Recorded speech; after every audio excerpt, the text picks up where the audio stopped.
नमस्कार मित्रांनो, आज आपण स्मरण करणार आहोत त्या मातेला जिने एका बालकाला घडवून संपूर्ण हिंदुस्थानाला स्वराज्य दिलं। ती म्हणजे राजमाता जिजाऊ। आई म्हणजे फक्त जन्म देणारी नसते, आई म्हणजे संस्काराची शिदोरी असते। आई म्हणजे फक्त जन्म देणारी नसते, आई म्हणजे संस्काराची शिदोरी असते। आई म्हणजे स्वप्नाची ज्योत असते, आई म्हणजे स्वराज्याची ओळख असते। आई म्हणजे स्वराज्याची ओळख असते। मित्रांनो, जर जगात मातृत्वाचं सर्वोच्च उदाहरण विचारलं तर उत्तर एकच येईल, राजमाता जिजाऊ। आणि जर विचारलं स्वराज्याचा शिल्पकार कोण, तर नाव एकच येईल, छत्रपती शिवाजी महाराज। पण शिवबा घडवला कोणी, तो संस्काराचा दीप प्रज्वलित केला कोणी, तर ती होती राजमाता जिजाऊ। राजमाता जिजाऊंचा जन्म 12 जानेवारी 1598 रोजी झाला। त्यांचे वडील होते लखुजी जाधव आणि त्यांचे कुटुंब पराक्रमासाठी प्रसिद्ध होतं। लहानपणापासूनच जिजाऊमध्ये धैर्य, धर्मनिष्ठा आणि स्वाभिमान होता। लहान वयातच ज्यांच्या डोळ्यात ज्वाला होती, त्या मुलीच्या हृदयात स्वराज्याची माळा होती। जिजाऊंचा विवाह झाला शहाजीराजे भोसले यांच्याशी। त्या काळात भारतावर मुघल आणि आदिलशाहीचे संकट होते। युद्ध, राजकारण, कपट हे सर्व जिजाऊंनी जवळून पाहिलं होतं। त्यांनी पाहिलं अन्याय, त्यांनी पाहिलं अत्याचार।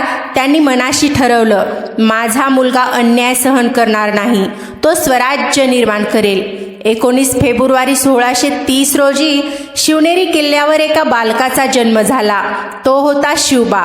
शिवनेरीवर जन्मला सिंह, आईच्या डोळ्यात होता त्याचा दिह।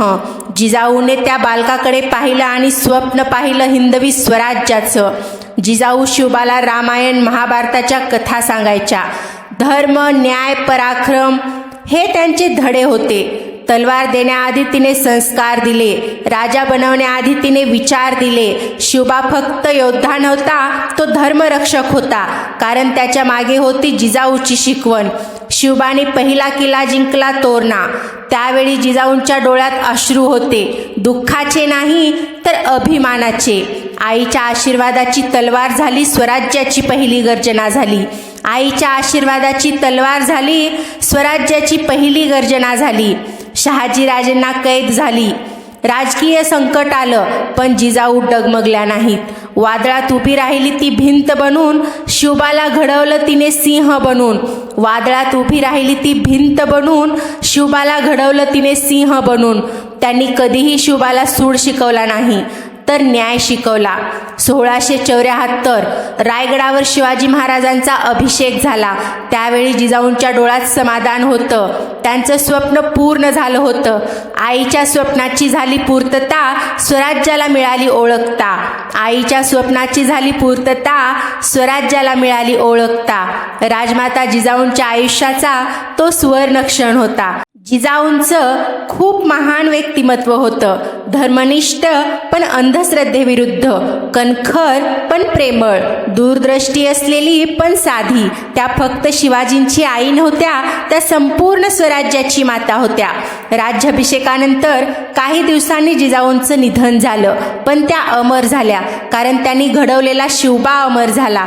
आई गेली तरी संस्कार राहिले, स्वराज्याच्या इतिहासात नाव कोरले गेले। आई गेली तरी संस्कार राहिले, स्वराज्याच्या इतिहासात नाव कोरले गेले। मित्रांनो, आज जर प्रत्येक आईने जिजाऊंसारखे संस्कार दिले, तर प्रत्येक घरातून शिवबा जन्माला येईल। आई महान तर राष्ट्र महान, आई बलवान तर देश बलवान। आज आपण जिजाऊंना फक्त वंदन करू नये, तर त्यांचे विचार आचरणात आणूया। चला सगळेजण एकदा जोरात म्हणा, राजमाता जिजाऊंचा विजय असो, छत्रपती शिवाजी महाराजांचा विजय असो, हिंदवी स्वराज्याचा विजय असो। जिजाऊ नसत्या तर शिवबा नसता, शिवबा नसता तर स्वराज्य नसतं। जय जिजाऊ, जय शिवराय। मित्रांनो, हा व्हिडिओ आवडला असेल तर एक लाईक, शेअर आणि सबस्क्राईब करायला विसरू नका। जय जिजाऊ, जय शिवराय।